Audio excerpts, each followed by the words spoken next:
Hello students, good morning. आज मैं class 8 का चैप्टर 7 लाई हूँ, भक्ति काल के प्रमुख कवि। ओके, तो भक्ति काल के प्रमुख कवि कौन कौन से हैं ये हम लोग देख लेते हैं। भक्ति काल के प्रमुख कवि में यहाँ पर देखिए कबीरदास जी हैं, सूरदास जी हैं, फिर मीराबाई हैं, फिर तुलसीदास हैं। आप लोग यहाँ पर 4 पढ़ना पड़ेगा, 4 लोगों को। तो ये जो है आप लोग पढ़ लीजिएगा घर पे, इसमें कुछ खास नहीं है, आप लोग इसमें पढ़ सकते हैं। और इसकी हम व्याख्या कर दे रहे हैं जो मेन काम है। ओके, देखिए कबीरदास जी क्या कह रहे हैं। मोको कहाँ ढूंढे बंदे, मैं तो तेरे पास में। मोको कहाँ ढूंढे बंदे, हे मनुष्य, हे बंधु, बंदे मतलब हमें बोला जा रहा है। हे मनुष्यो, हे बंदे, तुम मुझे कहाँ ढूंढ रहे हो। मोको मतलब यहाँ भगवान को कहा गया है कि तुम यहाँ पर कबीरदास जी हमें बोल रहे हैं, बंदों को बोल रहे हैं कि आप भगवान को कहाँ ढूंढ रहे हैं, वो तो आपके पास में ही है। वो तो आपके पास में ही है। ना मैं देवल, ना मैं देवल, देवल मतलब क्या होता है, देवल मतलब क्या होता है यहाँ पर दिया गया होगा। देखिए देवल का मतलब होता है मंदिर, देवालय, देवालय मतलब मंदिर। देवल को नहीं मैं मंदिर में हूँ, ना मैं मस्जिद, ना काबे कैलाश में, ना मैं मस्जिद में हूँ, ना काबा में, ना कैलाश में हूँ, ना तो कौनो क्रियाकर्म में, जो जो आप लोग करते हैं ना क्रियाकर्म, भगवान को प्रसादी चढ़ाते हैं, कपड़ा चढ़ाते हैं, जो भी है आपके पास रहता है वो चढ़ाते हैं, ये कुछ भी नहीं मुझे चाहिए। और न मैं इसमें हूँ, ना ही जोग वैराग में, ना ही मैं इस जोग में हूँ और ना ही वैराग में हूँ। आप सोचते हैं कि ये काम करने से, मंदिर में, मस्जिद में, काबा में, कैलाश में जाने से, या फिर कुछ सामग्री चढ़ा देने से, या फिर योगी बन जाने से, वैराग्य धरने से, साधु संत बन जाने से मैं आपको मिल जाऊंगा, सो आपकी ये गलत फहमी है, ये गलत विचार है। मैं कहीं पर भी नहीं मिलूंगा। मैं कहाँ मिलूंगा, खोजी हो तुरंत ही मिली हो। अगर आप मुझे खोजेंगे पल भर की तलाश में, कहे कबीर सुनो भाई साधो, साधो सब सांसों की सांस में। अगर आप मुझे खोजेंगे तुरंत मैं मिल जाऊंगा, पल भर की तलाश में, कुछ ही समय में आपकी खोज जब होगी तो मैं आपको पल भर में मिल जाऊंगा, देर नहीं लगेगी, तनिक भी देर नहीं लगेगी। कबीरदास जी बोले हे सुनो भाई साधो, हे मनुष्यो। कबीरदास जी मतलब क्या, भगवान की बातों को ही कह रहे हैं। कबीरदास जी भगवान की बातों को कह रहे हैं कि हे भाई सुनो, मैं तुरंत ही मिल जाऊंगा। कहाँ मिलूंगा, सब सांसों की सांस में। सांस जिससे हमारी क्या हुआ है, इस संसार से बंधी हुई है, हमारा जो रिश्ता बंधा हुआ है। जिस दिन हमारी सांस रुकी उस दिन हम इस संसार से भी चले जाएंगे। तो सांस की डोरों को किसने रोका है, सांस की डोरों को जो डोर है इसमें कौन है, ये जो हमारी सांसें हैं इसमें कौन है, भगवान है। ये सांसें ही भगवान है, यही है और कुछ नहीं है, और कहीं पे भगवान नहीं है। भगवान है तो जब तक हमारी सांसें चल रही है वही भगवान है, और कहीं पे भी भगवान मिलने वाले नहीं है। और आप बेकार के भ्रम में इधर उधर भटकते रहते हैं, तो ये भटकना छोड़िए। अब आते हैं हम लोग दूसरा में, सूरदास जी क्या कहते हैं। देखिए सूरदास जी कहते हैं, मैया मोरी मैं नहीं माखन खायो। यहाँ कृष्ण भगवान जी यशोदा माँ से बोलते हैं, ये मैया मैंने माखन नहीं खाया। भोर भयो गयन के पाछे, हाँ सुबह होते ही मैं कहाँ चला जाता हूँ, मुझे कहाँ तुम भेज देती हो, मधुबन मोही पठायो। मुझे कहाँ भेज देते हो, मधुबन। चार पहर बंसी बट भटक्यो, और चारों पहर मैं कहाँ बंसी लेकर, अपनी बांसुरी लेकर मैं भटकता हूँ। सांझ परे घर आयो, और शाम को घर पर आता हूँ। मैं बालक बहियन को छोटो, मेरी जो बाहें हैं वह तो बहुत ही छोटी है। छीको के ही विधि पायो, तो मैं छीको को, मैं छीका मतलब बर्तन, मैं कैसे पा सकता हूँ। मेरे तो यद्यपि मेरे जो बाहें छोटी हैं, ग्वाल वाल सब बैर परे हैं, बरबस मुख लपटायो। मैं कभी भी क्या दही नहीं खाता हूँ, कभी भी माखन नहीं खाता हूँ। ये तो ग्वाल जो बाल है ना, ग्वाल बाल मतलब किसको कहा गया यहाँ पर, ग्वाल बाल, यहाँ तो ग्वालों के बालक हैं, अहिर, ग्वाल मतलब अहिर होते हैं। यादव के जो बच्चे हैं, ग्वाल के जो बच्चे हैं, बालक हैं, वह सब तो मुझसे दुश्मनी से मुझसे बैर रखते हैं, इसीलिए बिना मतलब का मेरे मुख पर वो सब क्या करते हैं, पोत देते हैं। हम्म तू जननी मन की अति भोरी, तू तो ये माँ, तू तो बहुत ही भोली है। इनके कहे पति आए और इनके कहने से तुम मान जाती हो। जो भी आते हैं, जितने भी गोपियाँ आती है, चाहे कोई भी आता है शिकायत लेकर, आप मान जाती हो। जिय तेरे कछु भेद उपजी है, जानी पर आयो जायो। हम्म बोले क्या रहे हैं, जिय तेरे कछु भेद उपजी है। उपजी है मतलब उत्पन्न होना, पैदा होना। यदि तेरे मन में कोई भी शंका हो रहा है, कोई भी तुमको संदेह हो रहा है, हाँ, तो ऐसा लग रहा है कि तुम तो मुझे पराया जानती हो। अगर मेरी बातों को अगर मेरी बातों पर तुमको विश्वास नहीं है, ऐसा इसका मतलब क्या, मैं पराया हूँ, तभी तो तुम मेरी बातों को विश्वास नहीं करती हो, उस पर विश्वास नहीं होता है। यह लय अपनी लकुटी कमरिया। अगर तुमको विश्वास नहीं मेरी बातों पर, तो ये लो अपनी लकुटी कमरिया। लकुटी मतलब डंडा, कमरिया मतलब कंबल। बहुत ही नाच नचायो, ये लो अपनी लकुटी कमरिया, अब मैं नहीं नाचने वाला हूँ। अब मैं नहीं गायों को चराने जाऊंगा। सूरदास तब हिंसी जसोदा ले पूरे कंठ लगायो। सूरदास जी बोलते हैं, कृष्ण भगवान की इसी बातों को सुनकर वह कृष्ण भगवान को अपने गले से लगा लेती है। ये है मतलब क्या है, एक मतलब जो सामान्य बालक और माँ का जो रिश्ता होता है, तो भगवान का भी वैसा ही रिश्ता है, ऐसा कोई अलग से रिश्ता नहीं है। इसको सूरदास जी ने अपनी बंद आंखों से ऐसा वर्णन किया है, जो कि खुली आंखों से लोग नहीं कर सकते। हम लोगों ने यहाँ पर कृष्ण भगवान के बारे में पढ़ा, उनके वात्सल्य प्रेम के बारे में। और यहाँ पर हम पढ़ते हैं, मीराबाई ने अपनी भक्ति कृष्ण के प्रति, कृष्ण को ही अपना सब कुछ मानती हैं, पति मानती हैं, सखी मानती हैं, जो भी है भगवान मानती हैं, सभी कुछ मीराबाई कृष्ण भगवान को मानती हैं।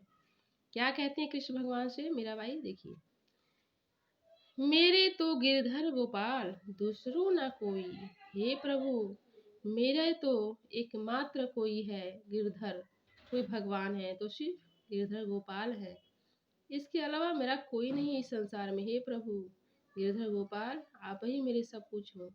जाके सिर मोर मुकुट, जिसके सिर पर कैसा है, मेरे गिरधर गोपाल कैसे हैं, कैसे दिखने में है, उनके सिर पर मोर का मुकुट है। जो मुकुट है उसमें मोर का पंख लगा हुआ है। मेरो पति सोई, वही मेरे पति हैं, वही मेरे गिरधर गोपाल है, वही मेरे भगवान है। छाड़ी दई कुल की कहानी, कहा करी है कोई। छाड़ी दई कुल की कहानी, सभी लोग कहते हैं कि इसने तो कुल का नाश कर दिया। ये तो कुल के लिए, वंश के लिए कलंक है।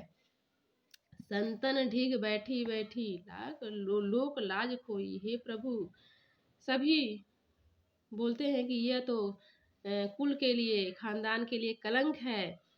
हाँ, आपके लिए ही मैं ये सब कुछ सह रही हूँ। संतन ढीग बैठी बैठी, और संतों के साथ में बैठ बैठ कर सभी अपने लोक लाज को खो गई या खोई। मुझे समझ में नहीं आता कि मैं कहाँ हूँ, सिर्फ आपके लिए।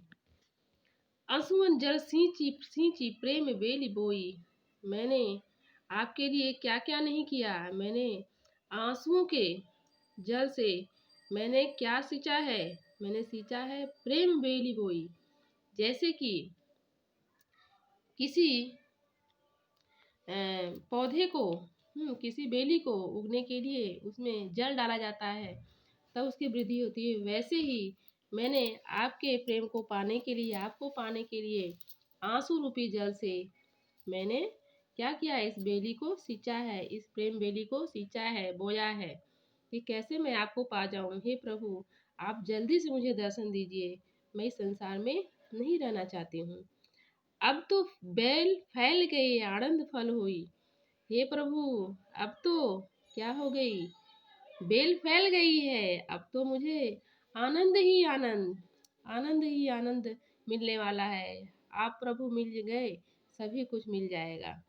भक्ति देखी राजी हुई, जगती देखी रोई। मीरा बाई कहती हैं, ये प्रभु, मैं जब भक्तों को देखती हूँ, भक्ति देखती हूँ, तो मैं बहुत ही खुश हो जाती हूँ, मैं बहुत प्रसन्न हो जाती हूँ। लेकिन जैसे ही मैं देखती हूँ लोग रो रहे हैं, लोग दुखी हैं, तो मैं क्या हो जाती हूँ, मैं दुखी हो जाती हूँ। मुझे इस संसार में रहने का मन नहीं करता है, एक पल भी मन नहीं करता है। सो दासी मीरा लाल गिरधर, तारो अब मोही। हे प्रभु, मैं आपकी दासी हूँ, अब मुझे तारिए, मेरा कल्याण कीजिए। अब अपने चरणों में लेकर मेरा उद्धार कीजिए, क्योंकि आपके अलावा मेरा इस संसार में कोई नहीं है। मैंने आपको सब कुछ मान लिया, आप ही मेरे पति, आप ही मेरे भगवान, सखा सब कुछ है। सो यहाँ पर मीराबाई का हम लोगों ने पढ़ा भक्ति। अब हम आते हैं लास्ट जो है तुलसीदास जी का है। तुलसीदास जी का जो रामचरितमानस से ये दोहा लिया गया है, 2 दोहा है, मित्र के ऊपर है। तो मित्र में क्या है, देखिए, जे न मित्र दुख होई दुखारी, तिनहि बिलोकत पातक भारी।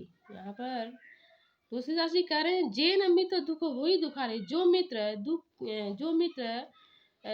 जो मित्र किसी मित्र के दुख में दुखी नहीं होता है, जो मित्र किसी मित्र के दुख में दुखी नहीं होता है, तो ऐसे मित्र को देखना बहुत ही भारी पाप लगता है। ऐसे लोगों को नहीं देखना चाहिए। जो कि किसी के दुख से वह दुखी नहीं हो, और खासकर अपने मित्र के दुख से वह दुखी नहीं हो, तो ऐसे लोगों को, ऐसे मित्र को देखना बड़ा पाप लगता है, भारी पाप लगता है। निज दुख गिरि सम रज करी जाना, अपने दुख को पहाड़ के समान, अपने दुख को पहाड़ के समान समझना, और मित्र के दुख रज मेरी समाना, और मित्र के दुख को धूल के समान समझना। ये ऐसे जो मित्र होते हैं, ऐसे लोगों को देखने से पाप लगता है। जिनके असीमति सहज न आई, ते सटकत हटी करत मिताई। यहाँ तुलसीदास जी बोल रहे हैं कि ऐसे लोग जो होते हैं ना, वो बिना मतलब का किसी से दोस्ती भी करते हैं, वो दोस्ती करने में बहुत आगे होते हैं, जो कि किसी के दुख से सुख से उसको मतलब नहीं होता है। ऐसे लोग दोस्ती किसी से क्यों करते हैं, मित्रता ही क्यों करते हैं, जिसको किसी के दुख और सुख से मतलब नहीं है। ऐसे लोगों को मित्रता नहीं करनी चाहिए। और ऐसे लोग क्या होते हैं, मित्रता करने में बहुत आगे होते हैं, जो कि किसी के दुख और सुख से उसको कोई मतलब नहीं होता है।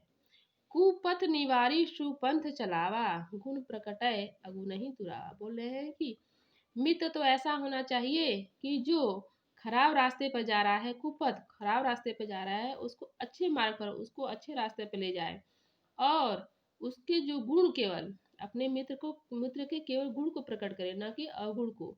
किसी के सामने अपने मित्र के गुण को प्रकट करे, और दुर्गुण को, जो खराब गुण है, उसको न बोले।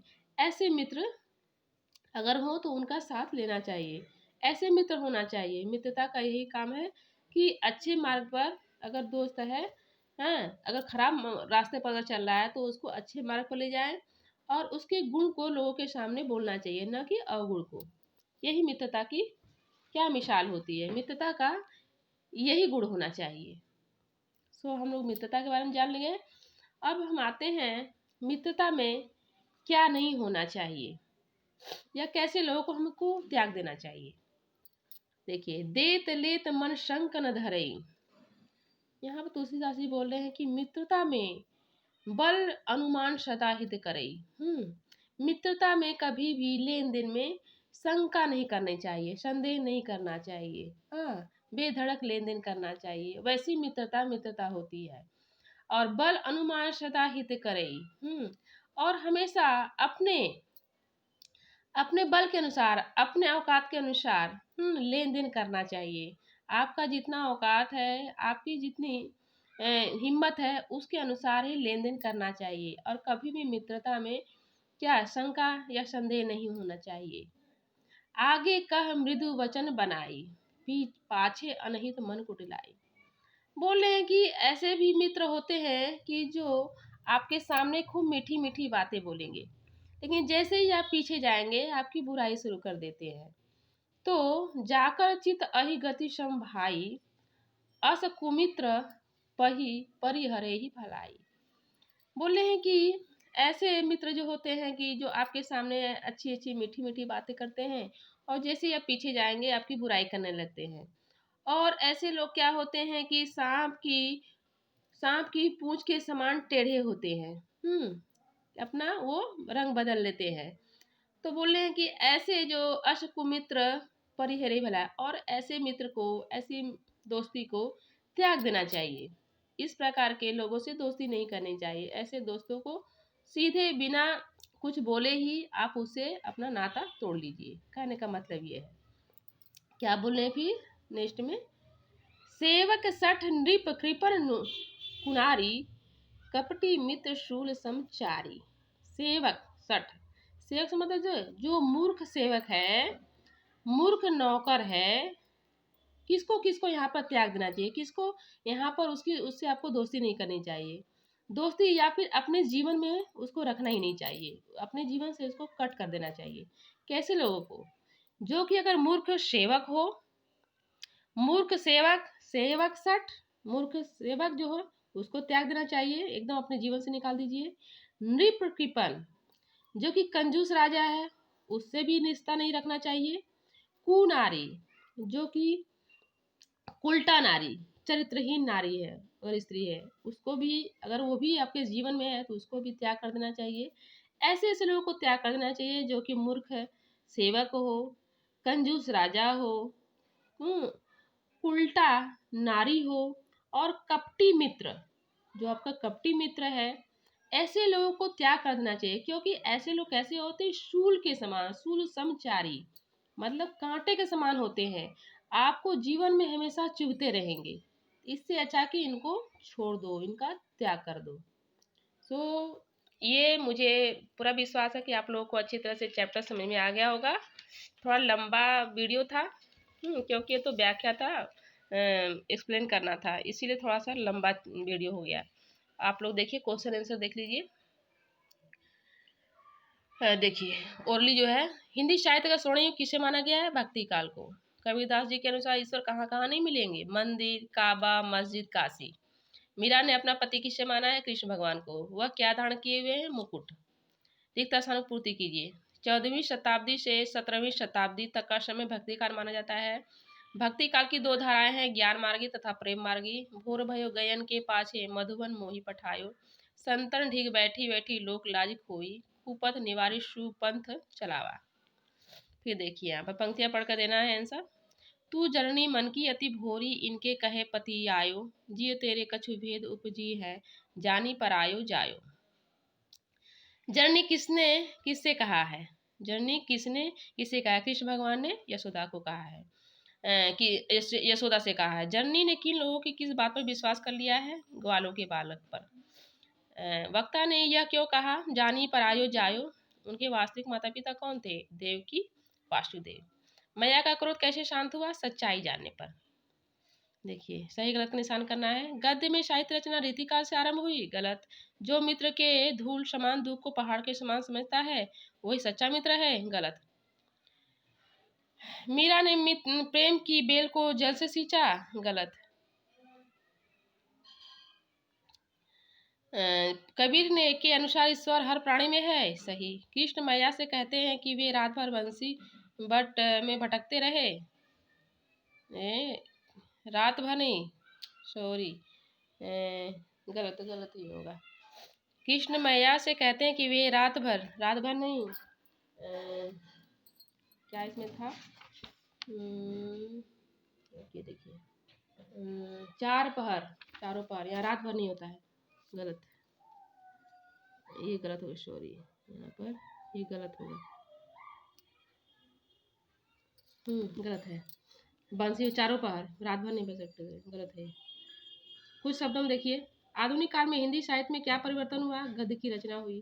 पल भर की तलाश में ईश्वर कहाँ मिल जाएगा, सांसों हृदय में।